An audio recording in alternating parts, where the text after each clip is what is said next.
이 시간 예배를 위해 합심하여 기도하심으로 수요 저녁 예배 시작하겠습니다.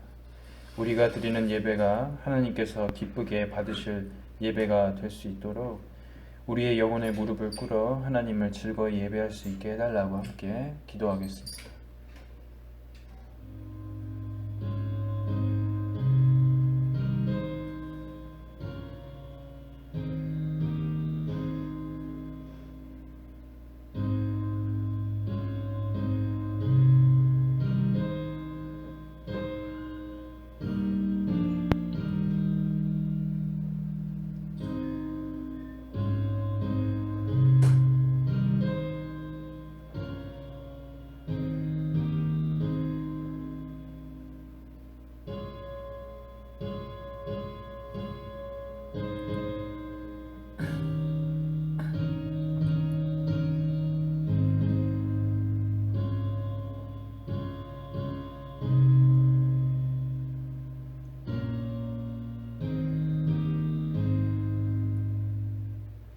하나님 아버지, 우리들이 예배 드릴 수 있도록 도와주심에 감사드립니다.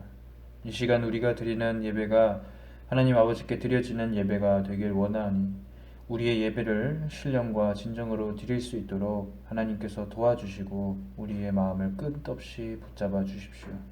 지금 이 순간 전하는 자와 듣는 모든 자들의 마음과 삶이 변하여서 하나님께서 기쁘게 받아주실 수 있도록 도와주시길 간절히 원하오며 예수 그리스도의 이름으로 기도드립니다. 아멘. 오늘 하나님께서 우리에게 주시는 말씀 읽도록 하겠습니다. 여호수아 9장입니다. 하나님께서 오늘 우리에게 주신 말씀은 여호수아 9장 22절부터 27절까지의 말씀입니다. 여호수아 9장 22절부터 27절까지의 말씀. 저와 여러분이 함께 합독하여 읽도록 하겠습니다. 여호수아가 그들을 불러다가 일러 가로되 너희가 우리 가운데 거주하거늘 어찌하여 우리는 너희에게서 심히 멀다 하여 우리를 속였느냐. 그러므로 너희가 저주를 받나니 너희가 영영이 종이 되어서 다 내 하나님의 집을 위하여 나무 패며 물 깃는 자가 되리라. 그들이 여호수아에게 대답하여 가로되 당신의 하나님 여호와께서 그 종 모세에게 명하사 이 땅을 다 당신들에게 주고 이 땅 모든 거민들을 당신의 앞에서 멸하라 하신 것이 당신의 종에게 분명히 들리므로 당신들을 인하여 우리 생명을 잃을까 심히 두려워하여 이같이 하였나이다. 보소서 이제 우리가 당신의 손에 있으니 당신의 의향에 좋고 옳은 대로 우리에게 행하소서 한지라. 여호수아가 곧 그대로 그들에게 행하여 그들을 이스라엘 자손의 손에서 건져서 죽이지 못하게 하니라. 그날에 여호수아가 그들로 여호와의 택하신 곳에서 회중을 위하여 여호와의 단을 위하여 나무 패며 물 깃는 자를 삼았더니 오늘까지 이르니라. 아멘. 전쟁의 현장을 생각해 볼 때에 전쟁의 그 현장은 피가 튀는 공간이기도 하지만 지략의 싸움이 굉장히 치열하게 일어나는 공간이기도 하죠. 상대방보다 좋은 전략을 내어놓는 그 편이 승리하는 것은 어떻게 보면은 당연한 이치입니다. 왜냐하면은 이 전략이라는 말은 내 처지를 바로 알고 상대방의 전력을 상세하게 분석한 뒤에야 나오기 때문이죠.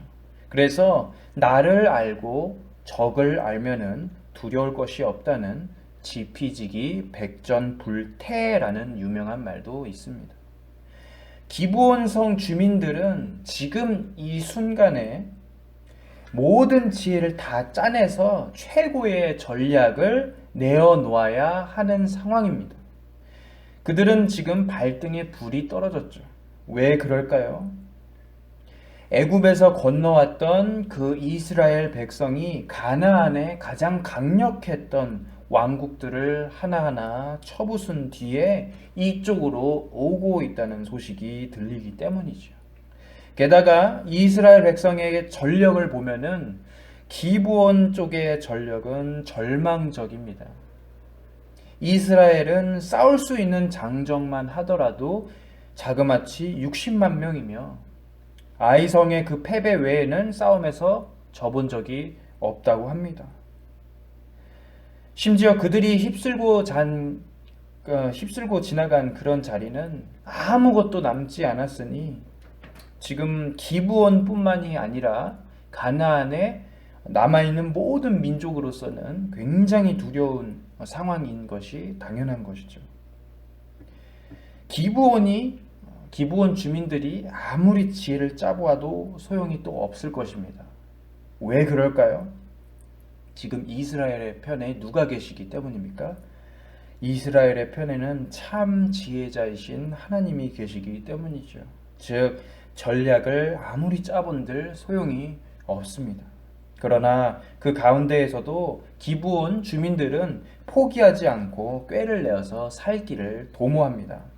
본문 1절과 2절은 이렇게 말하고 있죠.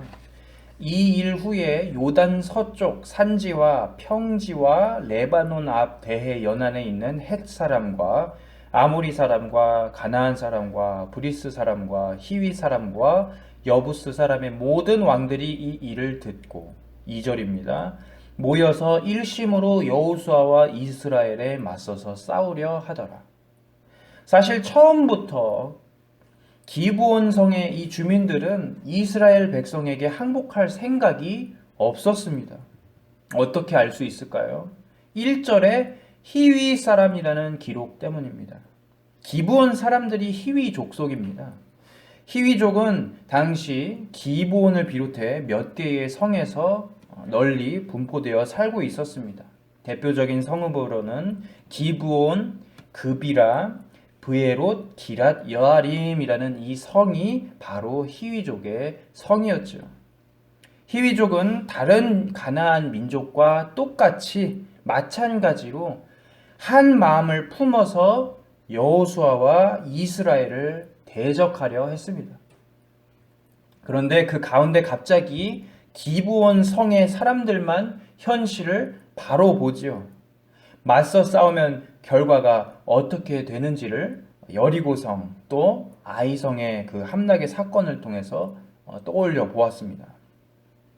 그러니까 결과가 어떻게 나왔습니까? 어떻게 해서라도 이스라엘 백성과 싸워서는 안 된다라고 결론 지었죠. 그런데 어떻게 생각해 봐도 아무런 단서가 떠오르질 않아요. 왜 그럴까요? 여태까지 이 이스라엘 백성은 고대 근동의 정상적인 전투의 방식을 전혀 따르지 않았기 때문이죠. 당시의 전투의 방법을 한번 살펴보도록 하겠습니다. 고대 근동뿐 아니라 모든 역사의 그 전투에서는 먼저 원하는 것을 내어 놓으라고 농성하는 경우가 많았습니다. 넓게 성을 둘러싸서 진을 펴서 성을 둘러싸고 대표자 또는 사자들끼리 대화하면서 풀죠. 그래서 전투의 개념은 오늘날처럼 치열하게 전선에서 후퇴하지 않기 위해서 목숨을 바치는 그런 개념보다는 협상의 연장 개념과 맞닿아 있습니다. 의외로 그래서 심심하게 끝나는 전투들도 많았겠죠. 서로가 명확하게 원하는 바가 일치하게 되면은 소중한 군사력을 아끼기 위해서 병력을 돌렸습니다. 또한 고대 전투에서는 많은 경우에 선봉장에서 영웅들이 나와서 싸웠죠. 앞에서 대표로 싸우는 장수는 전세를 바꾸기 위해 적진으로 혼자 돌격하기도 했습니다. 대표적인 예로 블레셋에서 골리앗이라는 거대한 장수가 이런 역할을 수행했죠. 최전선에 나와서 이스라엘로 하여금 두려워 떨게 만들었고 승리를 자기네 쪽으로 가져오기 위해서 자신의 신체적인 조건을 내세웠습니다. 그런데 이스라엘 백성들은 이런 전투 방식을 따르지 않았습니다. 그들의 앞에 선봉 대장도 없을 뿐더러 무엇보다 그들이 지금 뭘 원하는지를 모른다는 것이에요. 굉장히 답답할 노릇이지요. 만약에 이스라엘 백성들이 재물, 황금, 가축 이런 것들을 원한다면은 협상을 해서 살 수 있는 방법을 찾을 수가 있는 것인데 여태까지 이스라엘 백성들은 어떻게 싸웠습니까? 다른 민족과는 달리 약탈도 하지 않고 묵묵하게 진멸했습니다. 더 큰 공포심이 생겼겠죠. 아무것도 원하는 바 없이 파괴하고 남김없이 불태우는 이스라엘의 그 모습이 마치 파괴 전차와 같은 것입니다. 결국 기브온 주민들이 마침내 생각해낸 꾀는 화친 언약이라는 꾀였습니다. 그러나 이스라엘 백성은 가나안을 남김없이 진멸하려는 하나님의 명령을 수행하고 있었기 때문에 기브온 주민들은 가나안 백성이 아닌 먼 땅에서 왔다고 거짓 증언을 해야만 했습니다. 그래서 본문 속에서는 먼 길을 둘러 돌아와 이스라엘과 화친하려 온 그런 민족으로 보이기 위해 헤어진 옷과 헤어진 신발, 곰팡이가 난 빵, 다 터져버리기 직전인 가죽 부대를 준비했습니다. 참으로 철저한 준비를 하고서 기브온 주민들은 이스라엘 백성에게 찾아옵니다. 그러자 이스라엘의 반응은 어떠했습니까? 처음에는 의심해가지고 그들을 믿어주지 않았죠. 너희들은 아무래도 우리의 이웃 가운데서 거하는 자들 같도다. 그러나 필사적으로 기브온 주민들은 자신을 종으로 낮추기까지 해서라도 이 언약을 성사시키기 위해서 노력했습니다. 결국 어떻게 됐을까요? 본문 14절과 15절에 이렇게 기록되어 있습니다. 무리가 그들의 양식을 취하고는 어떻게 할지를 여호와께 묻지 아니하고 여호수아가 곧 그들과 화친하여 그들을 살리리라는 조약을 맺고 회중 족장들이 그들에게 맹세하였더라. 보십시오. 이스라엘 백성들은 원래 이런 일이 생기면은 하나님 앞에 기도함으로 답을 구했어야만 하죠. 그들은 그렇게 하지 않았고 또 다시 자신의 지혜와 자신의 경험을 의지하고 기브온 주민들의 거짓말에 속아 넘어가게 되었습니다. 그런데 문제는 여호수아 역시 마찬가지였다는 것이죠. 여호수아의 연약함이 또다시 드러나는 본문입니다. 여호수아는 믿음의 시각으로 바라볼 줄 아는 사람이었지만 하나님을 의지하지 않고서는 상황을 바로 볼 수가 없었죠. 만약에 여호수아가 또는 이스라엘의 족장들이 하나님 앞에 기도했다면 어떤 결과가 있었을까요? 물어볼 것도 없이 기브온 민족이 힘들게 짜낸 이 지혜와 전략, 연극이 다 들통났을 것입니다. 또 화친과 언약도 없었을 것이죠. 그러나 이스라엘 백성은 하나님의 그 깊으신 지혜에 의지하지 않고 자신의 지혜와 경험을 의지합니다. 결국 이스라엘 백성은 그것 때문에 굉장히 큰 손해를 보게 되었죠. 어떤 손해입니까? 이 지역에 있는 기브온과 나머지 세 개의 히위 족속 성을 모두 점령해서 자기의 땅으로, 자기의 기업으로 삼을 수가 있었는데 그렇게 할 수가 없는 것입니다. 결국 기브온 성의 주민들은 목숨을 부지했습니다. 언약에 대해서 굉장히 소중하게 생각했던 여호수아와 이스라엘 백성들은 할 수 없이 기브온 주민들의 그 살았던 성들을 지나쳐야만 했습니다. 한마디로 다 된 밥에 재를 뿌리게 된 것이죠. 오늘 본문 속에서 기브온 백성들은 목숨을 부지하는 대신에 굉장히 비참한 삶을 살게 되는 것 같아 보입니다. 21절과 27절은 이렇게 증언하고 있죠. 무리에게 이르되 그들을 살리라 하니 족장들이 그들에게 이른 대로 그들이 온 회중을 위하여 나무를 패며 물을 깃는 자가 되었더라. 27절은 이렇게 증언합니다. 그날에 여호수아가 그들을 여호와께서 택하신 곳에서 회중을 위하며 여호와의 제단을 위하여 나무를 패며 물을 깃는 자들로 삼았더니 오늘까지 이르니라. 즉 기브온 사람들의 원래의 직업이 무엇이었던 간에 그들은 포기해야만 했습니다. 그들의 직업이 새로 생겼죠. 물을 깃는 자, 장작을 패는 자였습니다. 자, 얼마나 우리가 보기에 굉장히 보잘것없는 일입니까? 생각해 보면은 기브온 백성의 생각을 해보면 기브온 백성의 입장에서 생각해 보면 참으로 억울한 면도 없지 않아 있을 것입니다. 왜 그럴까요? 기브온 주민들은 지금 살기 위해서 그렇게 행동했기 때문이죠. 게다가 이 꾀 덕분에 살게 된 민족은 기브온 주민들뿐이 아니었죠. 성경에서는 이스라엘 백성들이 나머지 히위 족속의 성읍을 도저히 침범할 수 없었다라고 기록하고 있습니다. 그렇기 때문에 지금 여호수아에게 기브온 족속이 대표로 벌을 받는 것 같아 보이죠. 그비라 성, 비에롯 성, 기럇 여아림 성 주민들은 원래 이스라엘 백성들을 대적하는 자이며 항복 선언을 한 것은 유일하게 기브온 주민들인데 여호수아는 왜 이렇게 가혹해 보이는 처벌을 한 것일까요? 또 여호수아는 왜 그들을 저주받았다 선언한 것일까요? 우선 우리는 이 사실을 알기 전에 기브온 주민들이 낸 꾀에 대해서 한번 생각해 보려 합니다. 우선 기브온 주민들의 꾀는 참으로 기발하고 지혜로운 것이었죠.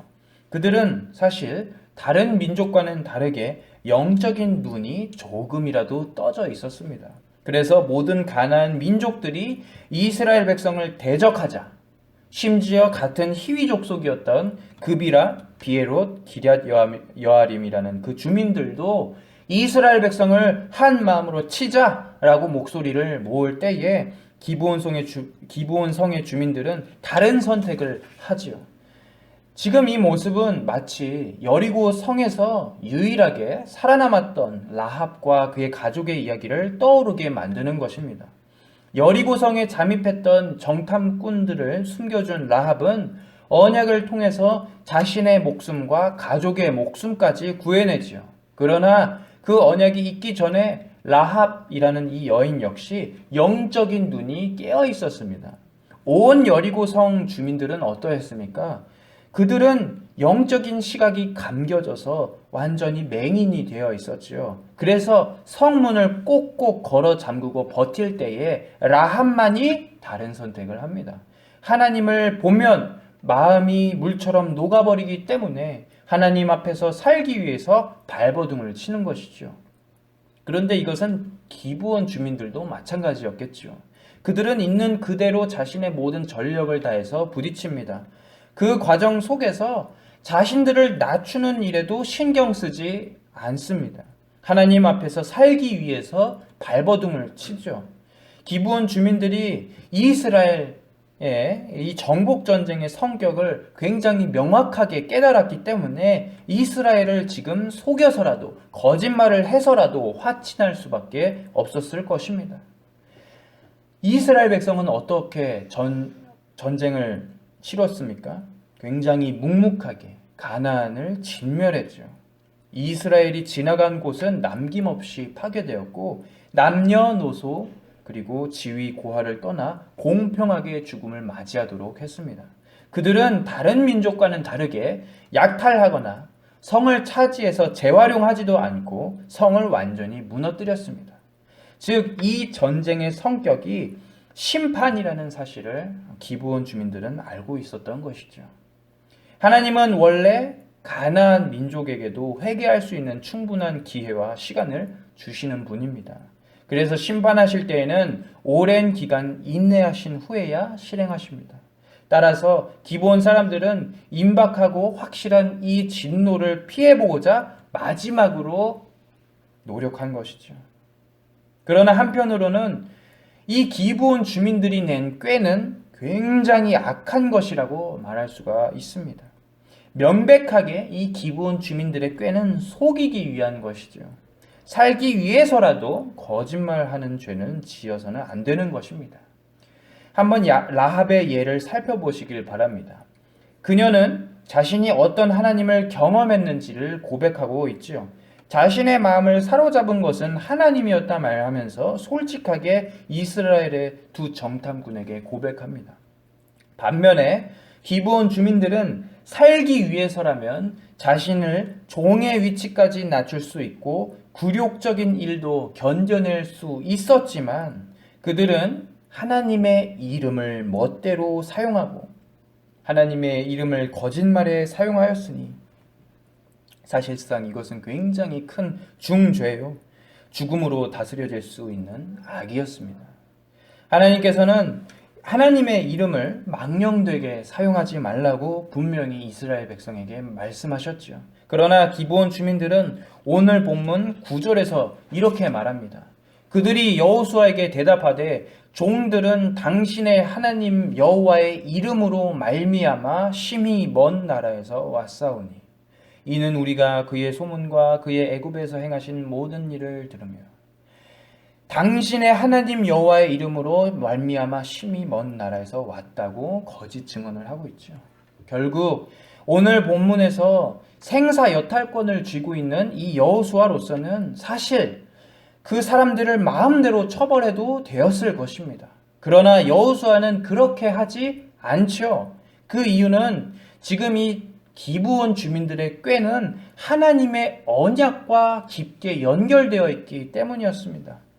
그들의 심판의 여부가 여호수아를 넘어서 하나님께 있게 되었으니 여호수아는 하나님 앞에서 거짓말을 지어내서 언약을 맺었던 그 죄를 지은 기브온 주민들을 함부로 심판할 수가 없었던 것이지요. 따라서 여호수아는 그들의 잘못된 계략 때문에 너희들은 평생을 하나님의 종으로 살아야 함을 선언하는 것입니다. 그러나 여러분, 이것은 사실 실질적으로 저주라기보다는 도리어 은혜로 다가온다는 사실에 주목해 보아야 합니다. 여호수아는 지금 저주를 선포했죠. 그렇지만 기브온 민족은 언약의 신실함으로 인해서 가장 큰 혜택인 두 가지 혜택을 받게 됩니다. 첫 번째 혜택은 하나님의 집을 위한 일을 하게 되었다는 사실입니다. 우선 하나님의 집이라는 이 말은 성막과 또는 성전을 뜻하는 것이겠죠. 미래의 기브온 족속은 하나님의 집에는 없어서는 안 되는 일들을 수행하는 자들이 됩니다. 그래서 레위인뿐 아니라 이방인들이었던 기브온 사람들도 성전 안에서 성전을 위해서 일하게 되었습니다. 그들은 원래 불신자였고 언약 바깥에 위치해 있었지만 그 누구보다 하나님과 가까운 곳에서 사역하는 자들이 되죠. 물론 이 기브온 사람들이 그 일을 수행하기 위해서는 그 전까지 했었던 모든 일들을 포기해야만 합니다. 일들을 포기한다는 것은 결국 기브온 사람들이 과거 생활을 청산하고 새로운 삶을 맞아들인다라는 뜻이겠죠. 그런데 원래 기브온은 어떤 성이었느냐? 예루살렘 성과 여리고를 잇는 중간지대의 큰 성읍으로서 당연히 무역과 상업이 꽃피운 힘있고 돈 많은 성읍이었겠죠. 그런 성의 주민들은 당연히 돈을 잘 만지고 많이 부자였던 사람들이 많았겠습니다. 그런 성의 주민들이 이제는 여호수아가 이렇게 말하죠. 너희의 일을 모두 포기하고 이스라엘과 하나님의 집을 위해서 물 깃고 장작 패는 일을 하게 될 것이다 라고 선언했을 때에는 그 누구보다 마음이 착잡했겠죠. 왜 그렇습니까? 물 깃는 일과 장작 패는 일, 이것은 성공과는 아무런 상관이 없기 때문이죠. 물 깃는 일과 장작 패는 일을 평생 한다고 해도 부자가 될 수 있겠습니까? 아니죠. 기브온 주민들은 결국 실질적으로 자신의 모든 것들을 내려놓고 하나님의 성전에서 살아가면서 모든 일들을 해결해야만 하는 자들이 된 것입니다. 그러므로 전적으로 자신의 목숨을 누구한테 맡겨드려야 합니까? 하나님께 맡겨드리는 자가 될 수밖에 없는 것이죠. 그런데 여러분 한번 생각해 보시길 바랍니다. 돈을 많이 만지면서 재물을 많이 가지고 있으면서 악한 길로 빠져서 최종적으로는 심판받는 사람이 낫습니까? 아니면은 이 세상 속에서 조금은 가난하더라도 하나님의 곁에서 하나님의 안에서 안전하게 사는 사람이 낫습니까? 그런 면에서 가나안 모든 민족이 다 진멸당할 때에 기브온 주민들은 하나님을 위해서 의미 있는 일을 하는 인생을 보내게 되니 그들의 혜택이라고 볼 수가 있는 것입니다. 두 번째 혜택은 이스라엘 백성 안으로 들어왔다는 사실이죠. 두 번째 혜택에 대해서 의문을 가질 수 있습니다. 아니 도대체 이게 무슨 혜택이냐? 돈을 주는 것도 아니고 원래 하던 일도 못하게 되었는데 어떤 상황이 나아진 거냐 물을 수가 있습니다. 이 기브온 주민이 이스라엘 안으로 편입되었다는 것은 결국 생명을 보존함과 연결되어 있죠. 그들은 원래 이방인입니다. 이방인 중에서도 상당히 강력한 군사력을 가지고 있었죠. 다음에 살펴볼 여호수아 10장 2절을 한번 읽어보도록 하겠습니다. 10장 2절은 이렇게 말하고 있습니다. 크게 두려워하였으니 이는 기브온은 왕도와 같은 큰 성임이요 아이보다 크고 그 사람들은 다 강함이라. 기브온이 어떤 민족이었다고요? 왕도와 같이 큰 성읍을 가진 아이보다 크고 그 사람들은 다 강했다라고 성경이 증언하고 있죠. 기브온을 가리켜 세다고 증언하고 있는 가운데 그런 사람들이 자신의 힘과 모든 지혜를 포기하고 하나님의 백성이 되겠다고 손을 들고 왔을 때에 하나님께서는 그들을 거부하지 않고 받아주시는 은혜를 보여주시죠. 이것은 누구에게나 나타나는 하나님의 자비로우심과 은혜를 말합니다. 따라서 이 본문을 볼 때에 우리는 하나님께서는 부자든 가난한 사람이든 지혜로운 자든 어리석은 사람들이든 나이가 많든 적든 간에 신경을 쓰지 않으시는 분을 알 수 있는 것이죠. 그 사람 개인이 하나님 앞에 겸허하게 나와서 하나님 앞에 구원을 의뢰하고 백성이 되겠다 고백하면은 하나님은 그 사람을 은혜로운 그 손으로 거두어 주시는 자비로우신 아버지이십니다. 따라서 말씀 속의 중요한 진리는 이것이죠. 이방인이라 할지라도 하나님 앞에서 올바른 선택을 하는 자들은 결국 어떻게 됩니까? 은혜를 받아서 목숨을 부지할 수 있다라는 것입니다. 라합도 그랬고 오늘 본문의 기브온도 마찬가지죠. 따라서 사람은 선택을 잘 해야 합니다.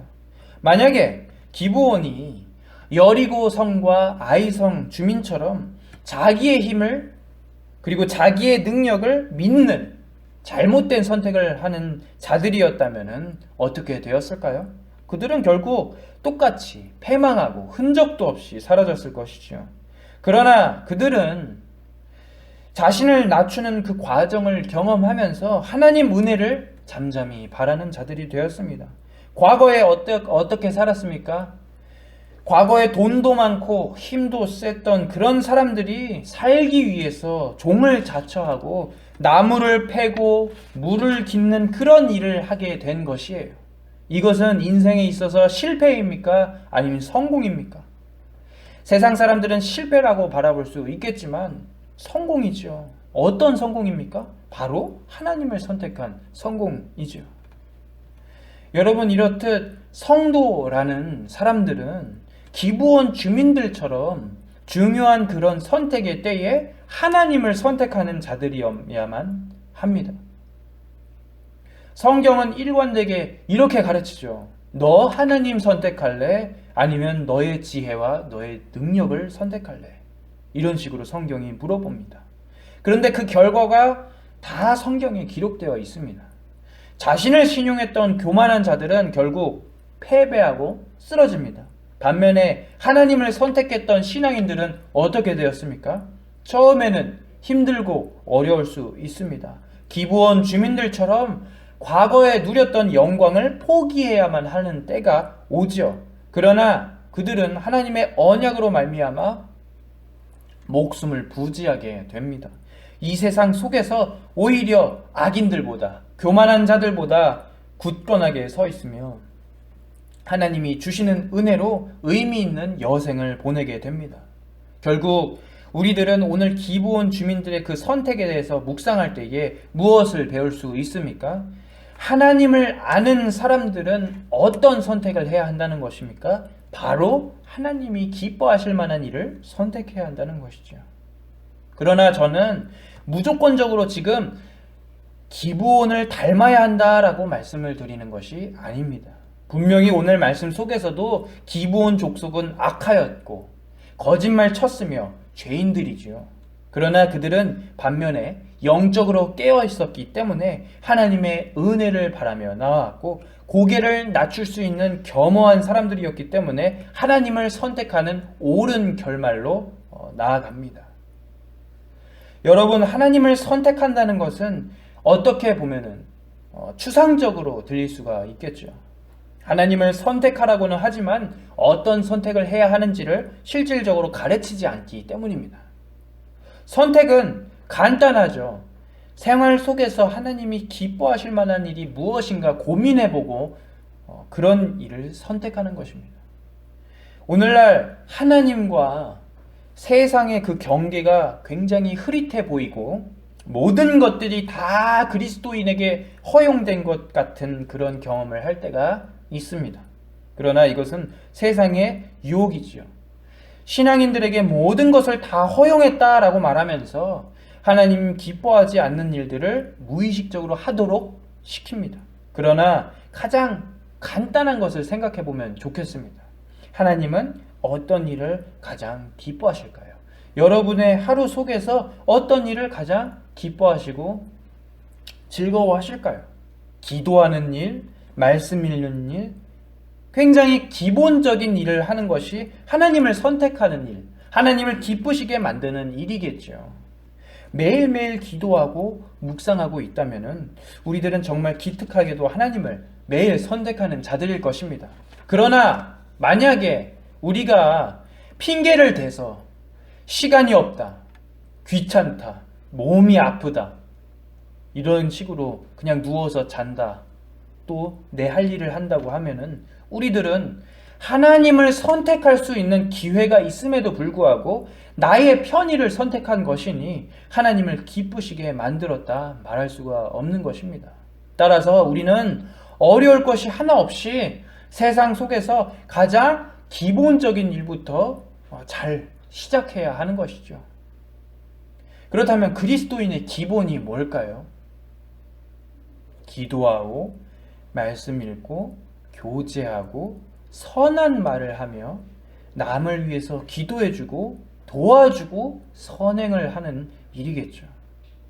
그것이 세상과 다르게 날마다 하나님을 선택하는 일이라는 사실을 믿으시면서 우리의 살아가는 그 동안에 하나님을 깊이 의지하는 성도가 되게 해달라고 기도하는 하늘소망교회의 모든 성도가 되시길 주님의 이름으로 권면합니다.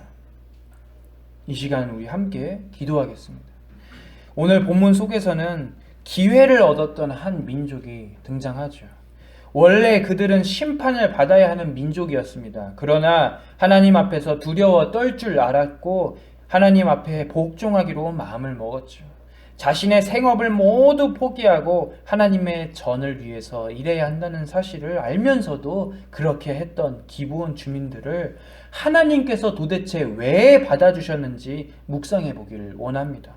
하나님은 엄중하시고 거룩하신 분이라서 죄를 심판하시는 분이지만 오늘 본문과 같이 하나님께 돌아오는 자들을 위해서 자비를 베푸시는 분이기도 하며 무엇보다 그들 역시 이스라엘과 동일하게 언약의 자손으로 인정해 주시기도 하는 그런 사실을 깨닫고 우리 역시 하나님 앞에서 선택을 잘하는 그리스도인이 될 수 있게 해달라고, 무엇보다 하나님의 언약을 누리는 우리들이 기브온 주민들에게 배울 점을 잘 찾아서 하나님 앞에 겸손한 신앙인이 될 수 있게 해달라고 함께 기도하겠습니다.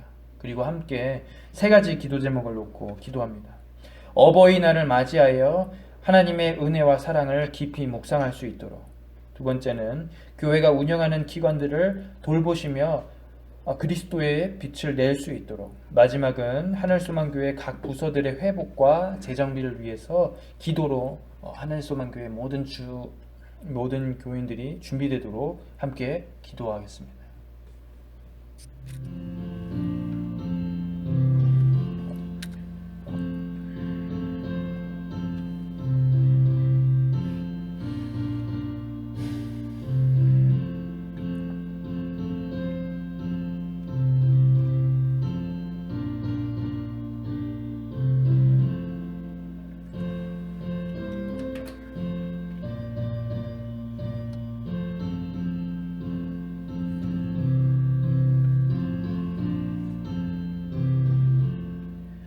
주님, 감사합니다. 우리에게 은혜를 허락하여 주셔서 마치 기브온 주민처럼 심판받아 마땅한 사람들인데도 불구하고 하나님께서 살려주셨습니다. 또한 우리가 언약의 자손이 되었습니다. 하나님, 이러한 점을 감사 고백할 수 있도록 도와주십시오.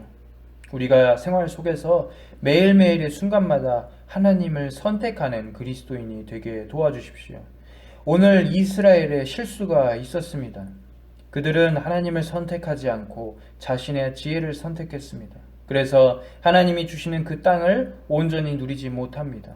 반면에 오늘 기브온 주민은 다른 족속과 달리 하나님을 선택하고 겸허하게 나옵니다.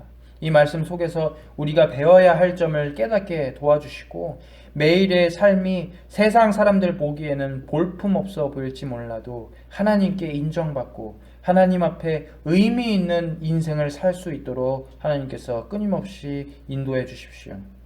아버지, 어린이날과 어버이날, 이제는 스승의 날이 다가옵니다. 가정과 스승을 대하는 우리들의 모습이 어떠한지를 스스로 깨달아 보길 원합니다.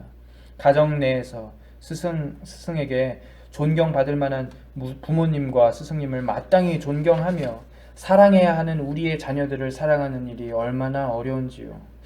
그러나 우리가 이 기간 동안에 하나님뿐 아니라 우리 부모와 자녀들 간에도 서로 드러내어서 하나님의 사랑을 널리 드러내는 자들이 될 수 있게 하나님께서 이끌어 주시옵소서. 아버지, 코로나가 풀리면서 교회가 운영하는 기간뿐 아니라 각 부서들이 회복하고 있는 가운데 있습니다. 함께 모여 예배하는 일들을 생각하고 의견을 모을 때에 기쁨으로 또 사랑으로 보듬어가는 공동체가 될 수 있기를 인도해 주시기를 원하며 이 모든 말씀 살아계신 예수 그리스도의 이름으로 기도합니다. 아멘.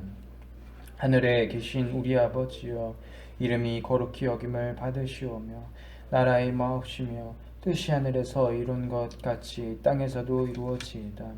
오늘날 우리에게 일용할 양식을 주옵시고 우리가 우리에게 죄 지은 자를 사하여 준 것 같이 우리 죄를 사하여 주옵시고 우리를 시험에 들게 하지 마옵시고 다만 악에서 구하옵소서. 대개 나라와 권세와 영광이 아버지께 영원히 있사옵나이다. 아멘.